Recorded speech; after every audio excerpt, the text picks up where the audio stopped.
Hi, how you doing? My name is Doug, and I'm an alcoholic. I'd like to start off by telling just a little bit about myself. I started drinking when I was about 10 years old, stealing dad's Southern Comfort. And my life went from that to nothing for many, many, many, many years. Even though I've had success in business and that, the booze was always there. Never thought I had a problem with it. Ended up being married and getting a divorce because of it. Getting sober, getting remarried to a stand up comedian where she drank just like me, so that was like a marriage made in heaven. Like you would always think, and how it would work out, how it ended up. About 7 years later, I'm back in a rehab. I'm a mess, and I was really bad. Sold that business, and at that point, I had got my family really, really upset. And between having six and $700,000 in the bank, I decided to tell everybody that the booze was more important. So I told them to keep the money, and I hit the streets. Ended up staying in the streets of Boston for 10 years, if not a little bit more. By the end of that 10 years, I would say that, I was a total mess. Seizures. I couldn't go a moment without having a drink, and very, very sick. Got sober, went to a program, and I think I ended up getting 5 years clean. Doing like I always do, I'm a workaholic and I can make money fast. I ended up going to make a lot of money, and I ended up with the boats and the house and the whole 9 yards again, and only to just turn around and really just walk away from it all. I'm one of these guys that nobody ever took a thing from me. I gave it all away. Done that many a times. Finally hit the streets again. Stayed on the streets probably about 2 years. Still having all this money in the bank that I just would never even call and talk to my father to even straighten this mess out. Still very, very upset with him. Ended up getting clean again. Got a job at a marina. I ended up with a house on the ocean. I had a boat. I was doing absolutely fantastic. And the only problem with that was I had everything all back, but I just didn't have me.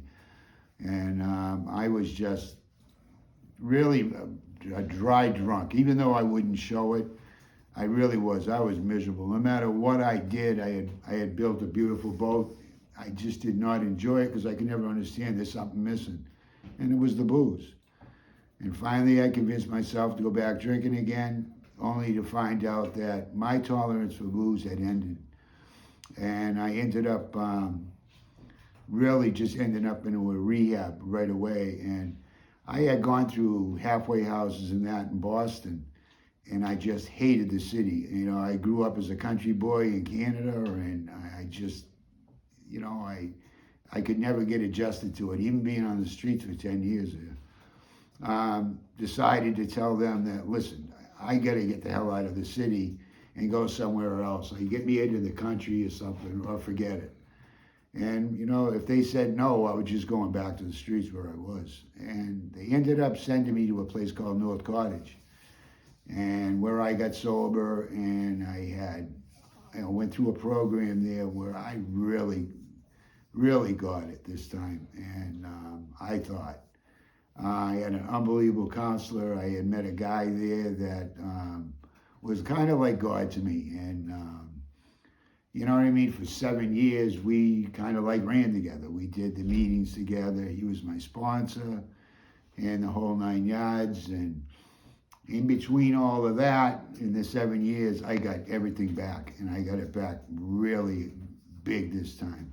Ended up with like 7 daycares and all that. Now I'm still living at the program in the sober house. Well, I decided that it's time to move on. So I moved out, and I think that was the biggest problem that I've ever done, because the AA tells you you got to stay with your groups and all that. To this day, I can still never fathom all that. I really can't. I understand the part of having somebody to talk to because at North Cottage, I remember coming out of my room and there was like 375 people there. By the time I got to my truck, I forgot what I was upset about, because it's talking, it's talking, through your problem. So I really never got it, and I ended up picking up then, screwing up big time because I ended up getting a DUI, and my life just went to, you know what? I had lost all that stuff that I worked so hard for. Ended up in Worcester and arrested, and they made me go to a Salvation Army for 2 years for my probation. Lost the license at 10 years. And I can still remember the judge saying, you got 32 years without even a parking ticket. What happened to you? But as you know, they go back on your record and everything. And he said, if you are convicted, you are doing 2.5 years. And that's all I remember was that 2.5 years when I was released from there. And I went on a tear. I mean, real bad. Ended up at UMass Medical Center, and I decided, listen, I got to do something. And so I went, and I ended up in New Bedford, and I did a program there. And I ended up with a real good job in Fall River. And I'm a maintenance mechanic, so I got into a job that was way over my head. And after about 2 months, I told the guy I couldn't do it no more, and I was burnt. And so I had left, and I don't know if that really got me into a funk, and I picked up again. And I ended up not drinking very long, about 4 months, and I ended up in the hospital there. So anyway, now I don't know what to do. So they get me into the hospital, the whole 9 yards, and I told them I want to go on to further treatment. And they said, have you ever heard of a place called NorCap? Well, I had gotten sober in NorCap when I came to North Cottage. And I said, wow, I'm way the hell out here. They can't be the same NorCap that I went to. So next thing you know, I'm in an ambulance and we're on the highway, and I'm going to myself, where the hell we going? And they said, you're going to Foxborough. And my first reaction was, my sponsor works there, right? I said, I can't go there. What am I going to tell this guy? Because I've been gone for almost 10 years. So I ended up getting there, and I had known a lot of people because I had joined their group that they had on weekends, which was very, very big around here. And I decided that I wanted to go on to further treatment because I always did so well. The most reason I was happy to come back to this area was, number one, I had gotten 7 years clean, but I had met some unbelievable people that were in AA. Between my sponsor and his girl, which was my counselor forever, and who I adore dearly, and I still miss dearly. I knew when I came back around here, I was home. So it was like a real relief to get to NorCap. And I said, well, good, maybe I'll go back to North Cottage. That was my first thing. So a couple of the staff there really were pushing me to go back to North Cottage. And then my counselor had known my sponsor that had worked there. And I said, hey, whatever happened to Chris? And she said, and she knew me from before. And she says, well, what do we call him? And oh my God, I don't want to call this guy. But they ended up calling him, and I talked to him on the phone, and I heard through the grapevine that he had his own house. So I'm going to myself, I know he didn't buy one, he must be running it. So I finally got a hold of him, and they told me about Gilly's house.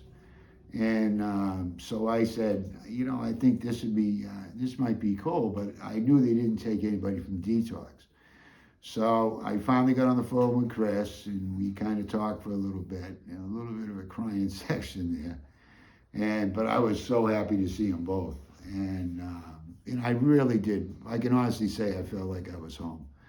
So Chris says, let me see what I can do. Maybe we'll put you into a program there, an IOP, and we'll let you come from out of there. And so I said, all right.